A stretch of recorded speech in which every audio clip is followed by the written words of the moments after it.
The institutionalization of Holocaust memory through memorialization, monumentalization, nationalization, and transnationalization had a distinct legal, political, and cultural impact on Germany and the wider European community, ushering in laws designed to combat incitement to racial discrimination and violence through Holocaust denial.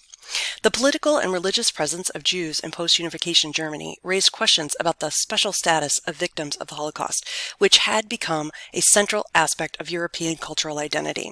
Althusser argues the attempted annihilation of Europe's Jews came to stand, quote, for the very incarnation of evil, end quote. Yet, as a universal symbol, it simultaneously weakened its connection to the historical event. Reunification brought with it a period of identity politics and victimhood. The miniseries Generation War captures the post-war era of German collective memory as one of guilt management, a blurring of fiction and history, and a historicist mode of representation by creating empathy and showing the untellable.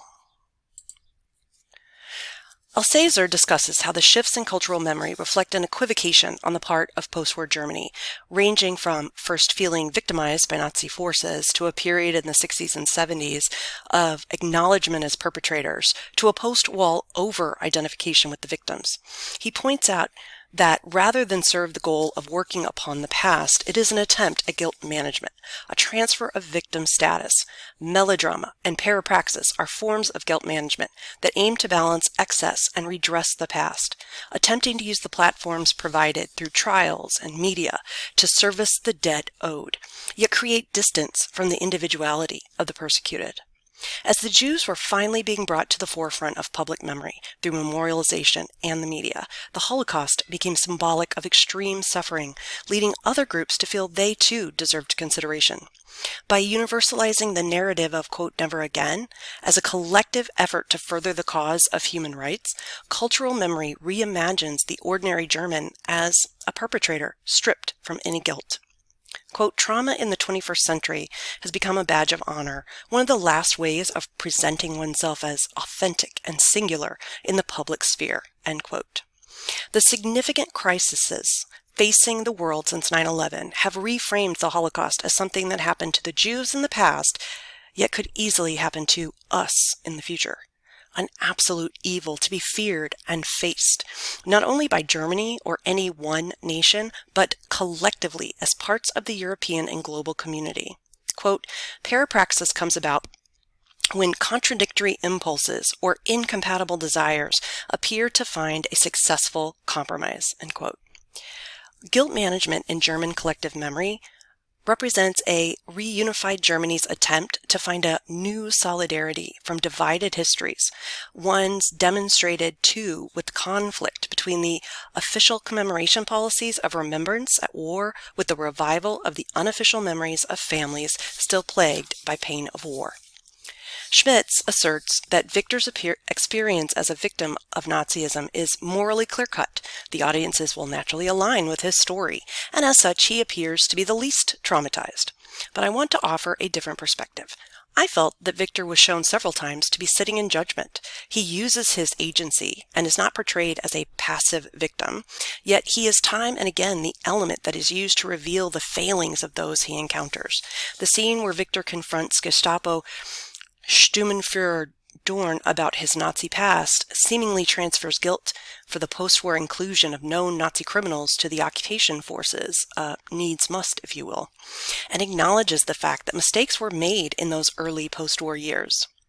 He tries to convince his father to let go of his idealized good Germans who follow the laws before the inevitable befalls them. Victor's survival, despite Greta's thwarted attempt at rescuing him, sets him apart as well. Greta represents the notion of solidarity with the Jews and the reality that non-Jews were also persecuted. Her motives are self-serving in that she desires fame and sells herself to Dorn, but exacts what she believes is the life of Victor in exchange. Yet by the end of the war, she too has become hardened and reckless, suffering the ultimate punishment for not once again selling herself by signing the affidavit asserting Dorn's efforts to aid the Jews. Of course, in the end, as mirrored history in many cases, Dorn and his family are spared. does Greta deserve the moniker victim?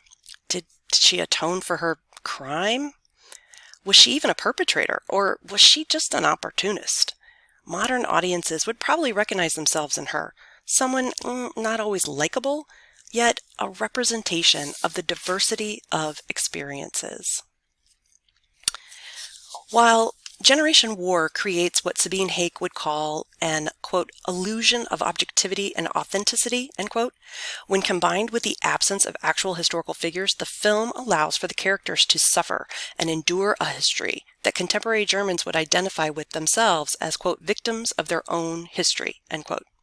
Professor Gilfillan points out the successful parapraxis of constructing a memory of the past no longer encumbered with guilt, as the relationship between the Germans and Jews is reimagined as one of solidarity together, with the employment of melodrama, allowing the portrayal of the good German to turn any feelings of guilt into one of a debt that could be repaid. The eventual atonement that each of the four Volksgenossen ultimately exonerates them by distinguishing them from, quote, real, ergo evil, Nazis, and, quote, normal, not idealized, Germans, despite the fact that they were the generation that was raised during the peak of Nazi socialization. Schmidt notes that the filmmakers behind Generation War wanted viewers to see themselves with the main characters in a non-judgmental way, opening an intergenerational dialogue. Cinematically, the use of archival footage flowing into vignettes of our characters' progressive descent into trauma through entanglement in Nazi crimes both lends historical plausibility and creates the immersive historicism of Erlebnis. The first clip demonstrates this powerful visual tool when we, the viewer, is transported into the visceral reality of war from the relative comfort of a distant past, created by a documentary, which allows us the safety that is a tale based on true events. At the end, the indication through birth and death dates of the five friends feels biographical and poignant, as Wilhelm is the only one left.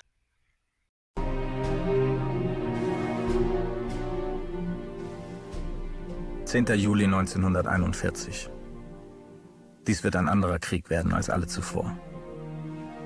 Es ist eine Lust vorzustoßen. Der Rausch der Geschwindigkeit. Immer weiter und weiter und weiter.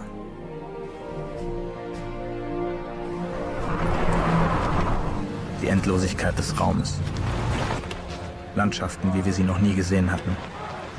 Felder bis zum Horizont. Der Himmel so weit und blau, als wollte Gott uns mit der Schönheit seiner Schöpfung blenden. Dezember 1941. 3 Meter hoher Schnee. 40 Grad unter Null. Wasser, das in Sekunden zu Eis gefriert. Der Sturm auf Moskau ist gescheitert. Und wir sind auf den Winter nicht vorbereitet. Wir haben uns in steinharten Boden gewühlt, so tief es nur geht. Wie Tiere in Höhlen, die Angst haben zu erfrieren. Nichts ist so geworden, wie wir dachten.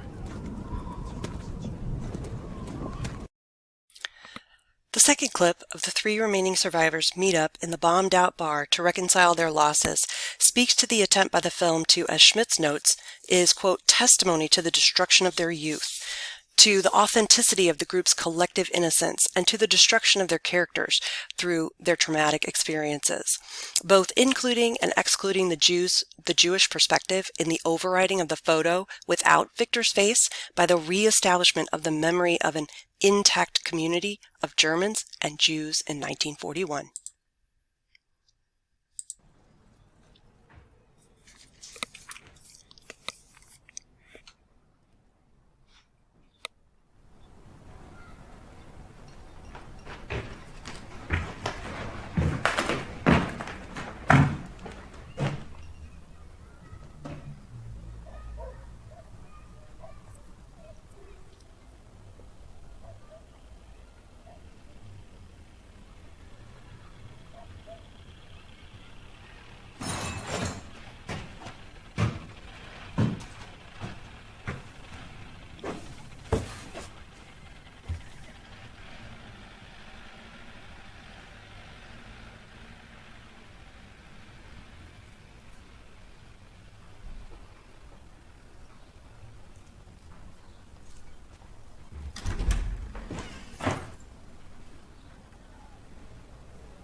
Auf Friedhelm brauchen wir nicht zu warten.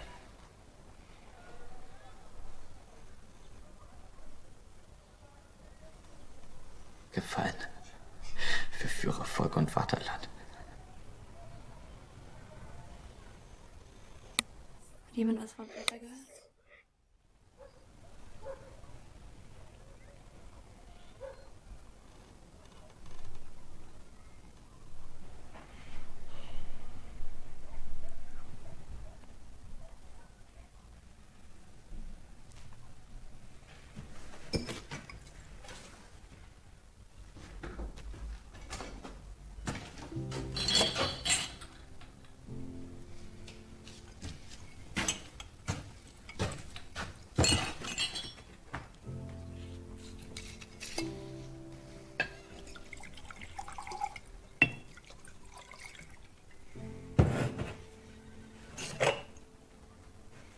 Gut, dass du lebst.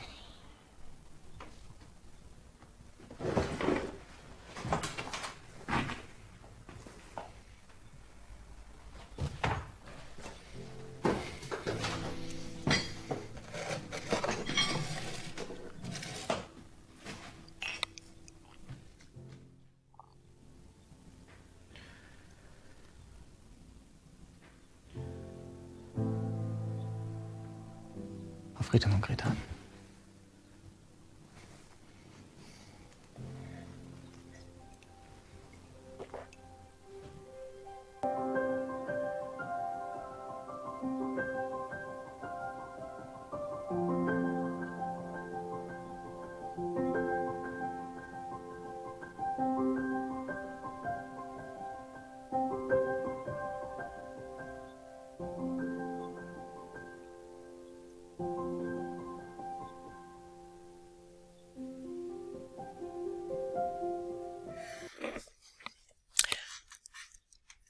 I think it's an important note here again, Victor acting as kind of a judge, saying what, making them think about exactly what that sacrifice was for, the reaffirmation by Wilhelm that, yes, he is glad that Victor lived, kind of a reaffirming the idea of, again, that solidarity with the Jews. And then Charlotte saying nothing as she did through, well, most of the film. Generation War accomplishes its goal of manufacturing sympathy for the German characters through scenes of empathy, using a repetition of facial close-ups and point-of-view shots as a communicative device. You see this clearly when Wilhelm receives the unexpected order from his commander to execute the Soviet officer. Perhaps a bit of parapraxis when he questions the order, fully cognizant that it is criminally murder, yet a resolve to be the example for his men and do his duty. As Gabriel Reichman states, quote, "The triptych concludes with a nihilistic plunge into the heart of the absurdity of war. The glorification of sacrificial acts takes precedent over military logic. As they say themselves, no one recognizes anymore the titles of hero they previously proudly carried, but everyone sees in them mere vulgar killers in the pay of a criminal state." End quote. The contemporary cultural engagement with this past is marked, at least in the visual mass media of cinema and television, by a vigorous self-confidence. Central to this new self-confidence is the linking of a historicizing approach with an emotive representation of collective traumatization, says Schmitz. The melodramatic narrative is incredibly effective in eliciting powerful emotions and empathy towards our central characters. I felt particularly drawn to the experiences of the brothers Wilhelm and Friedhelm, as their relationship went beyond the one of simple exploration of their involvement in the commission of unspeakable acts, but as brothers, dealing with the expectations and divided loyalty of parents unwittingly burdening their sons. Later, as members of the same unit, we experience the tension as Friedhelm is not the caliber of soldier nor leader that Wilhelm, who bears the responsibility of the lives of his men and must make terrible sacrifices in the name of duty. There are universal experiences of anyone who has served in the military and would resonate with contemporary audiences, further creating a sympathetic response to perpetrators. Through, quote, primal scenes of powerlessness, end quote, Generation War achieves its goal of showing unnarratable trauma and establishes what Alcazar terms, quote, dead men and women, end quote, of immersive cinema. Friedhelm?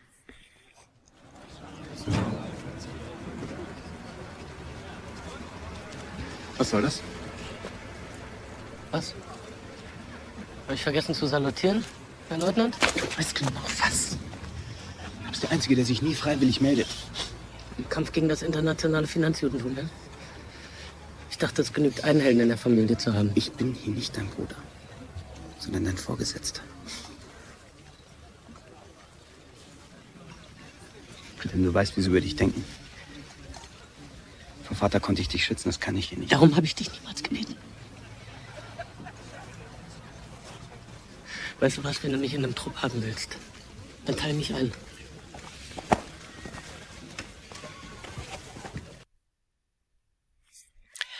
Perhaps the most poignant is Friedhelm's last battle, a textbook example of melodrama and the epic conclusion in the story of a boy forced to become a man, hardened to do the unspeakable, knowing the end will be ignoble, yet determined to try with his last to stop the madness.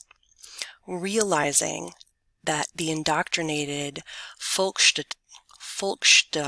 Volksstamm cannot recognize the reality they face, Friedhelm at last volunteers. And in true Hollywood style, the dying man sees his sacrifice was not in vain.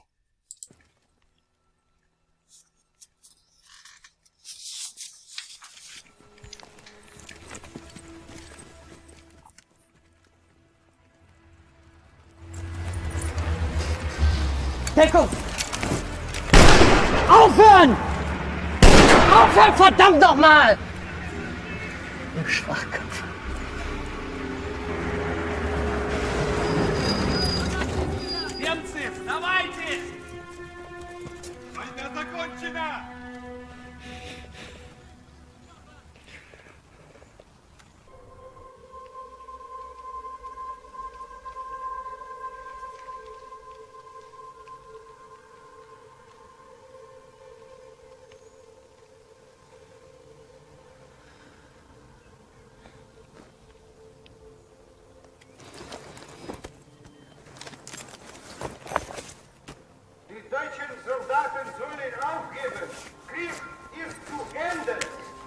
Die Schweine lügen. Das ist nur Propaganda. Wenn wir uns ergeben, erschießen sie uns. Der Führer hat versprochen, dass wir siegen werden. Wir haben immer noch Patronen. Wie können wir unseren Müttern in die Augen schauen, wenn wir uns freiwillig ergeben? Sei froh, wenn du deiner Mutter überhaupt noch in die Augen blicken kannst. Du bist ein altes, feiges Schwein.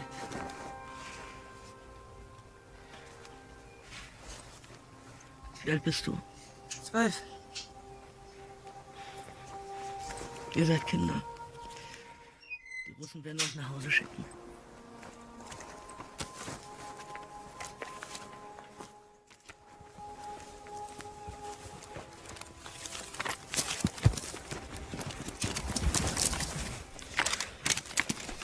Schicken Sie das an die Adresse, die draufsteht.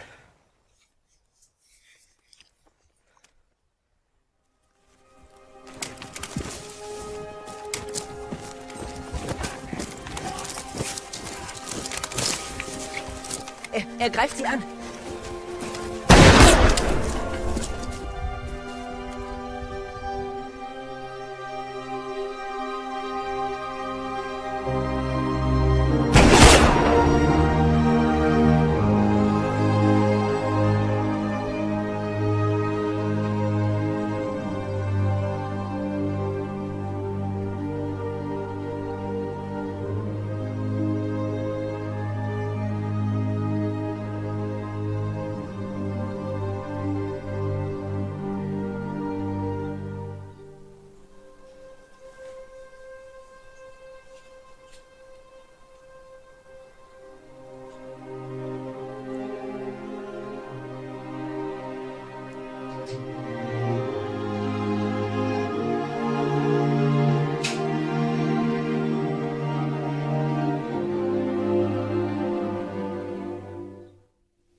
A few last thoughts about Generation War.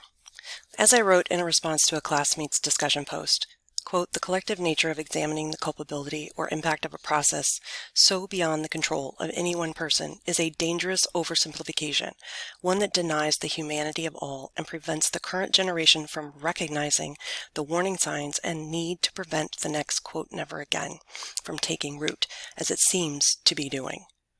I appreciated the fact that the film showed such a wide range of experiences, allowing us to see the deeply ingrained issues, not only of anti-Semitism, but cultural elitism toward anyone who wasn't them, as with the Polish resistance. Good people do very bad things, and vice versa, reinforcing the need to pay attention when things start to go wrong.